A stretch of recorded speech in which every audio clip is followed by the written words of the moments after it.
Welcome to my channel Leela Ganni. Christmas and new year రెసిపీస్లో first recipe చేయబోతున్నానండి egg fry. Egg fry చాలా సింపుల్గా ఉంటుంది. అలాగే నేను చేసే ఈ రెసిపీస్ అన్నీ చాలా సింపుల్గా మినిమం ఇంగ్రీడియంట్స్తోనే ఉంటాయి. అలాగే చాలా టేస్టీగా ఉంటుంది. సో నా వీడియోస్ అన్నీ మీరు చూసి మీ ఫ్రెండ్స్కి కూడా తప్పకుండా షేర్ చేయండి. అలాగే లైక్ చేయండి. సబ్స్క్రైబ్ చేయకపోతే సబ్స్క్రైబ్ కూడా చేయండి. ఇప్పుడు ఎగ్స్ ఇలా ఉడకపెట్టేసుకొని దీన్ని ఇలా హాఫ్గా కట్ చేసుకోవాలి. కట్ చేసుకున్న ఈ ఎగ్స్ని వైట్ నన్ని పక్కకు పెట్టుకోవాలి. ఈ సపరేట్ చేసుకోవాలి ఎల్లోని.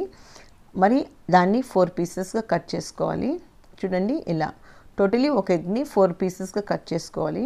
ఇలా కట్ చేసుకున్న ఈ ఎగ్ వైట్స్ తీసుకొని మనం ఒక పాన్ తీసుకొని దాంట్లోకి కొంచెం నూనె వేసాక ఈ ఎగ్ వైట్స్ వేసి దాంట్లో కొంచెం పసుపు, ఉప్పు, కొంచెం కారం వేసి కొంచెం గోల్డెన్ బ్రౌన్ వచ్చేదాకా ఫ్రై చేసుకోవాలి. ఇలా ఫ్రై చేసుకుంటే టేస్టీగా ఉంటుందండి కర్రీ. సో ఇలా ఫ్రై చేసుకున్నాక దీన్ని పక్కకు తీసుకొని అదే నూనెలో మనం ఇప్పుడు కొంచెం ఆవాలు, జీలకర్ర వేసుకోవాలి.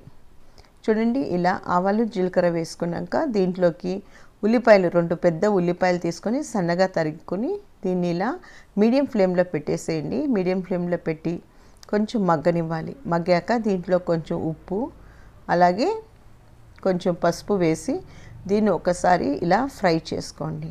దీంట్లోకి కొంచెం కరివేపాకు, అలాగే కొంచెం పచ్చిమిరపకాయలు కూడా వేసుకొని కొంచెం ఫ్రై చేసుకోవాలి. పచ్చిమిరపకాయలు కొంచెమే వేసుకోవచ్చండి, బట్ ఈ కర్రీ మాత్రం కొంచెం కారం ఎక్కువ ఉండాలి. ఇలా 1 టేబుల్ స్పూన్ అల్లం వెల్లుల్లి పేస్ట్ వేసి కొంచెం బాగా ఫ్రై చేయాలి, పచ్చివాసన పోయేదాకా. ఇక్కడ ఒక హాఫ్ కప్ అంత టమోటాలు వేసానండి. ఇది ఆప్షన్, మీకు ఇష్టం లేకపోతే టమోటాలు స్కిప్ చేసుకోవచ్చు. ఇప్పుడు దీంట్లోకి కొంచెం కారం వేసాను.